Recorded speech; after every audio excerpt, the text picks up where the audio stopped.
Hi everyone. So in this video, we are going to learn about certain questions regarding the poisoning in pediatrics. So poisoning is in children is one of the major medical emergency in this pediatric practice. So we have to learn about certain poisoning like paracetamol poisoning, OP poisoning, and kerosene poisoning, which is usually happens in the childhood. So this is also asked as short answers or short essay type questions. So first of all, in this slide, we are going to learn about basic approach to a patient presented with the poisoning. So if a patient or child is presented with the poisoning, first we have to take a detailed history. Then we have to ask about the medication history or the route or time elapsed from the exposure. All this should be included in our history taking. Then after that history taking, we have to do a physical examination. That is, we have to check for the vitals, then vitals like a BP, pulse, respiratory rate, and temperature. And also we have to check for the clots and skin for the exposure, any exposure. And we have to check for breath order. That is, example, garlicky in the organophosphorus and fruity in the nail polish remover poisoning. So all these should be examined after the history taking. So after this history and physical examination, we should go for the monitoring and stabilization simultaneously. That is, at the same time, we have to monitor the patient as well as to stabilize the patient simultaneously. So we have to stabilize the patient in the pediatric intensive care unit, and the vital should be monitored and keep mechanical ventilator as required. And if needed, we have to provide the inotropes and antiepileptics, and we have also do lab investigations and X-rays as needed. Then this is the flow chart which showing the basic treatment of a patient with present with the poisoning. That is, we have to go for decontamination and a specific antidote. That is, example, the pralidoxime in the OP poisoning cases. So first of all, we have to decontaminate the ingested poison from our body. For that, we have to give the emetics. That is, emesis is created, that is syrup of ipecac, if started as soon after ingestion. Then contraindication for the MSS is like kerosene, corrosive, and sharp foreign body ingestion. Then lavage. The MSS is used for the decontamination, and after that, all or other alternative is lavage. We can use lavage for the decontamination. That is warm, normal saline, or the water 50 cubic centimeter per kilogram is used. Then the lavage is contraindicated in the case of corrosives and kerosene. And then activated charcoal is used for the contamination also. That is 1 gram per kilogram. In 1:4 dilution should be used. If present within minutes of oral injection, we can use activated charcoal. That is, if a patient is present with the minutes of oral injection of this poisoning agent, we have to use activated charcoal. That is 1 gram per kilogram in 1:4 dilution. Then contraindication for the activated charcoal is gastric ileus, and the activated charcoal is not effective in the case of kerosene poisoning. So the activated charcoal is used as an adsorbent to adsorb the ingested poison. So by that we have to remove this poisoning agent from our body. Then also cathartic is also used. That is, whole bowel irrigation using PEC 25 ml per kilogram per hour is used. So these are the decontamination methods. That is MSS, lavage, activated charcoal as adsorbent, and cathartics. These are the method for the decontamination of the poisoning agent from our body. Then we have the after the decontamination, we have to or another treatment option is the specific antidote. That is pralidoxime in the OP poisoning. So like that, there are different specific antidote for the different poisoning. So we should administer that antidote to that specific poisoning. So these are the basic treatment approach towards the any poisoning. So this is the some specific antidotes in the poisoning. That is, in the case of the paracetamol poisoning, we have to give N-acetylcysteine as the specific antidote. It is the most common poisoning in the case of children. Then also in the case of organophosphorus poisoning, we have to use the pralidoxime. And in the case of the benzodiazepine, we have to give the flumazenil as the antidote. And in the case of the iron poisoning, we have to give the tesferioxamine. Like that, in the case of methyl alcohol, we have to give the ethyl alcohol. In the case of morphine, the specific antidote is the naloxone. Like that, there will be different specific antidote for the different poisoning will be there.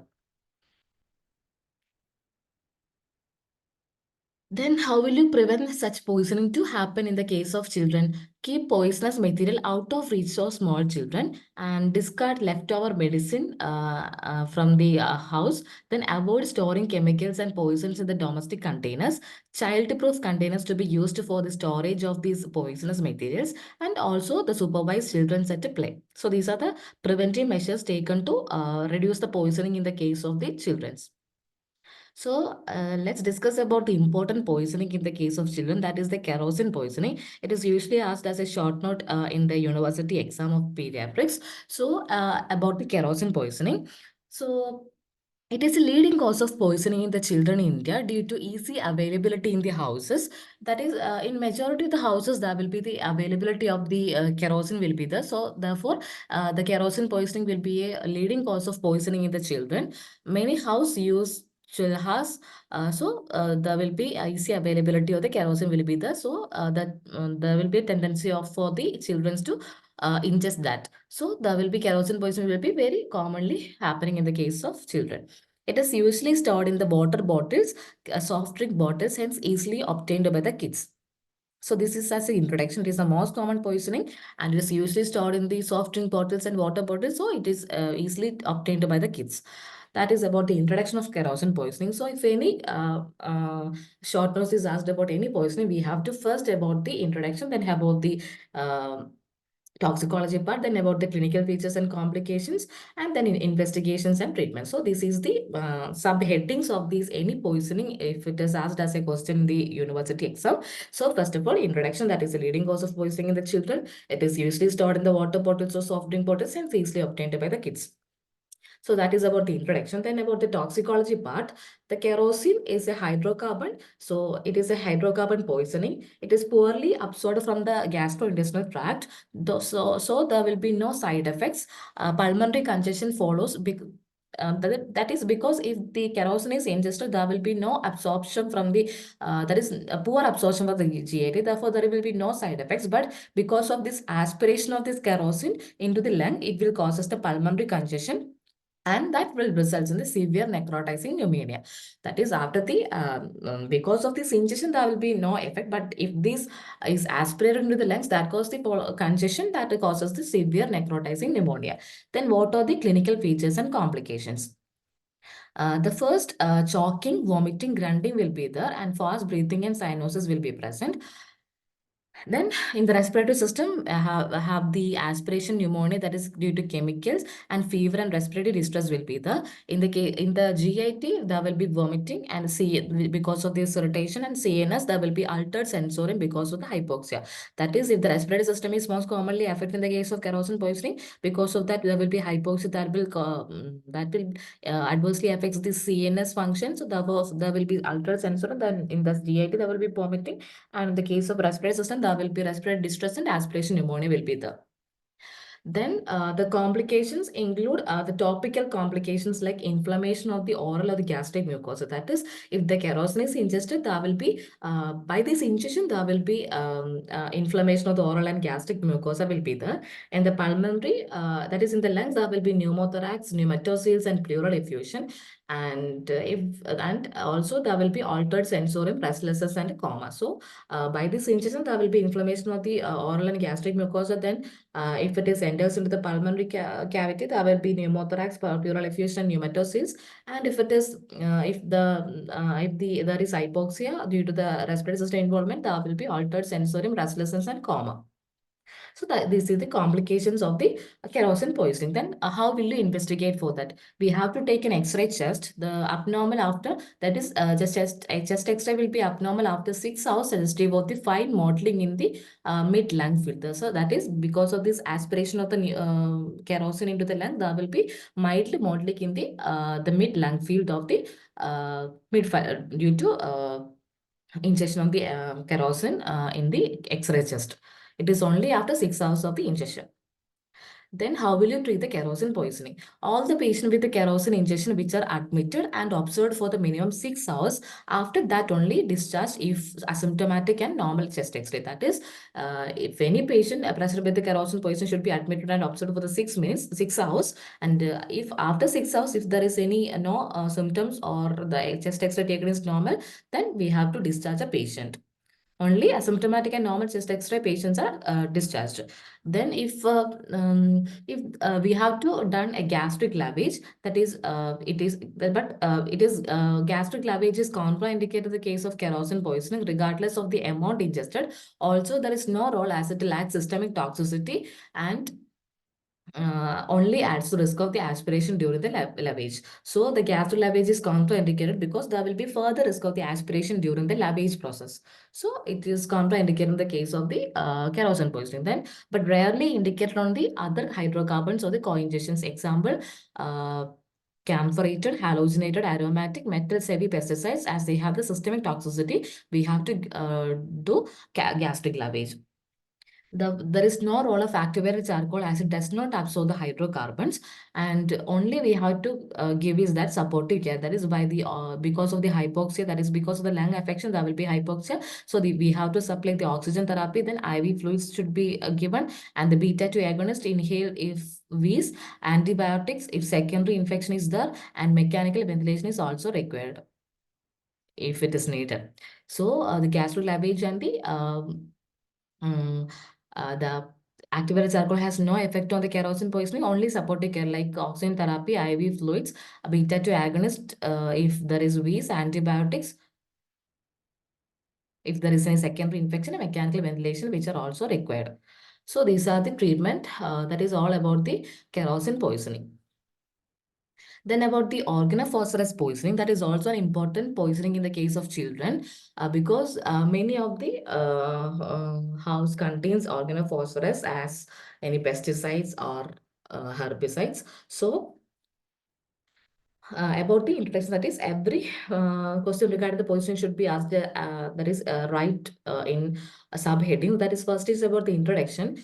Usually the organophosphorus, what is organophosphorus? That is used as an insecticides in the household and in the agriculture. The common compounds are the organophosphorus compounds are the parathion, malathion, phenethion and diazinon.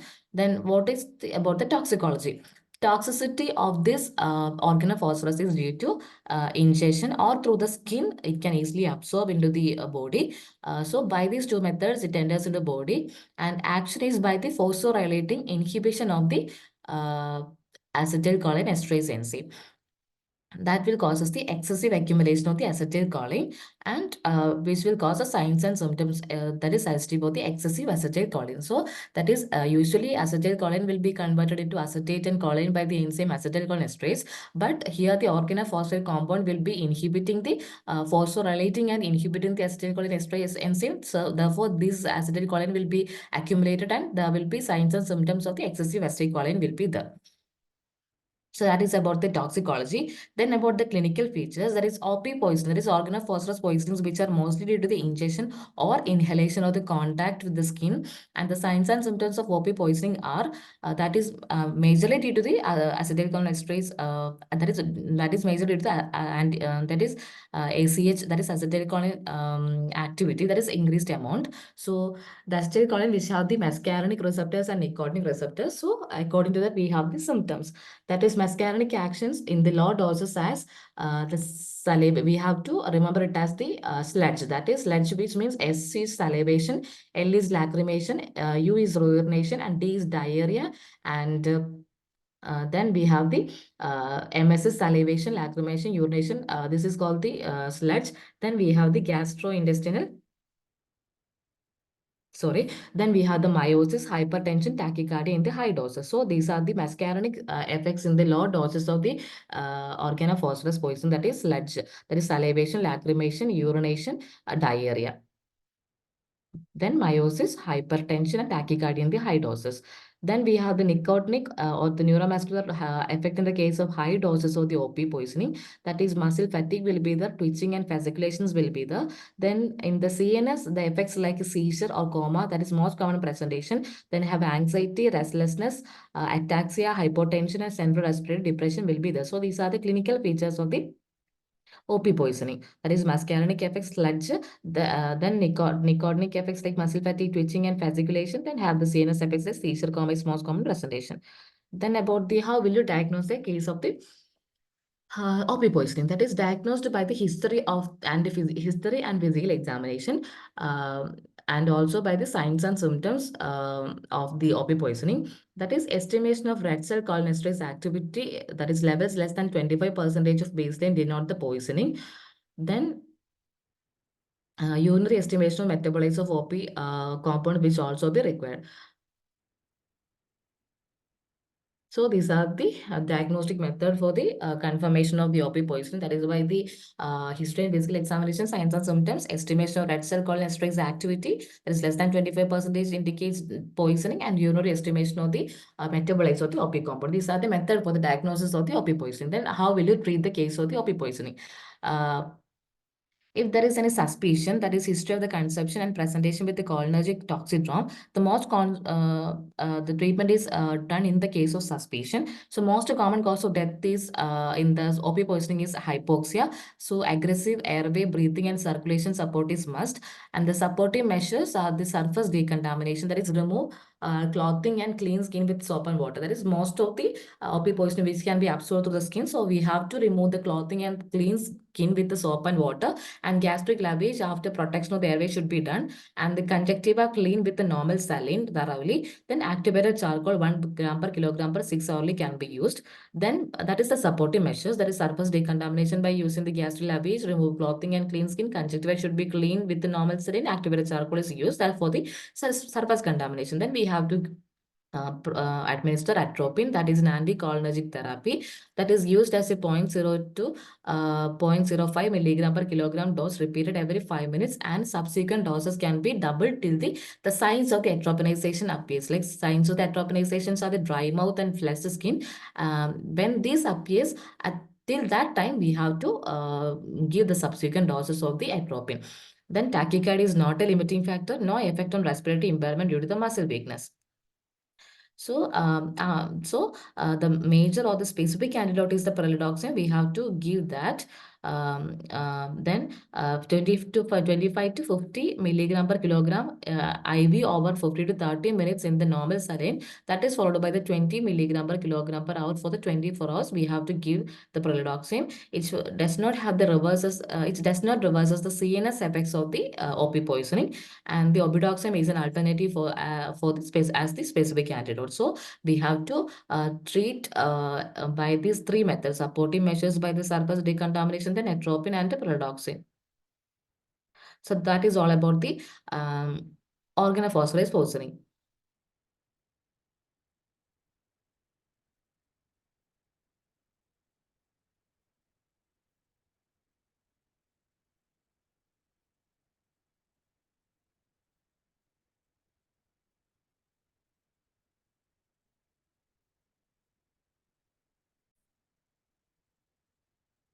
So another poisoning is paracetamol poisoning, which is usually happens in the case of children. The paracetamol is also called as acetaminophen. Acetaminophen is a widely used analgesics and antipyretics. That is introduction part. That is acetaminophen is a widely used analgesics and antipyretic agent. And it is the toxicity is most common cause of acute liver failure in the Western world. That is acetaminophen toxicity is most common cause of the acute liver failure in the case of the Western world. What is the toxicity? That is acetaminophen toxicity, which results from the formation of a highly reactive metabolite, that is N-acetyl parabenzoquinolamine, that is NAPQ, that is N-acetyl benzoquinolamine formation. So that will causes the toxic effect on the toxic effect in the body. So the acetaminophen toxicity results from the formation of highly reactive metabolite that is called the N-acetyl parabenzoquinolamine, that is NAPQI. NAPQI is normally detoxified by the glutathione, but overdose of the paracetamol which leads to depletion of the glutathione stores. But if that is usually if we consume a paracetamol, it will be converted into N-acetyl parabenzoquinolamine, that is a highly reactive metabolite. But usually it have to be detoxified by the glutathione in our body. But if there is any overdose of the paracetamol, that leads to depletion of the glutathione stores. There will be less detoxification of this ingested paracetamol. So there will be free and NAPQ combines with the hepatic macromolecules to produce the hepatocellular necrosis. So there will be decreased detoxification of the NAPQ, and that will results in this results into this free NAPQ combines with the hepatic macromolecules to produce the hepatocellular necrosis. So the toxic dose of acetaminophen in the children is greater than 200 milligram per kilogram. So that is all about the introduction and the toxicity part. Toxicity is due to the NAPQ, that is N-acetyl parabenzoquinolamine. So that is all about the introduction and toxicity part. Then about the clinical manifestation of the acetaminophen intoxication, which are described into 4 stages. That is at the first stage, that is 12 to 24 hours after ingestion of the paracetamol, the most of the patients are asymptomatic and only the symptom is present with nausea and vomiting. That is about the 12 to 24 hours. That is first stage of the paracetamol poisoning. And the second stage, that is usually 24 to 48 hours after the that is usually at the 24 to 48 hours of the ingestion of the paracetamol. There will be resolution of the earlier symptoms like nausea and vomiting, and evidence of the elevated liver transaminases will be there. Then in 3 to 4 days of the ingestion of the paracetamol, there will be anorexia, nausea, vomiting, multi-organ dysfunction, and peak transaminase elevation will be there. So multi-organ dysfunction, anorexia, nausea, vomiting, and will be in the case of the stage 3, that is also there will be peak transaminase elevation. And in the case of the 4 to 14 days of ingestion, there will be that is the recovery phase with the resolution of clinical symptoms and improvement in the hepatic function. So the liver enzyme will be elevated in the case of 24 to 48, that is second stage, and in the case of the third stage, 3 to 4 days of ingestion, there will be peak transaminase activity. So these are all about the clinical features of the paracetamol poisoning. There are 4 stages, that is in first stages are 12 to 24 hours, then 24 to 48 hours, then 3 to 5 days, then 4 to 14 days. So these are the clinical stage of acetaminophen toxicity. Then about the treatment.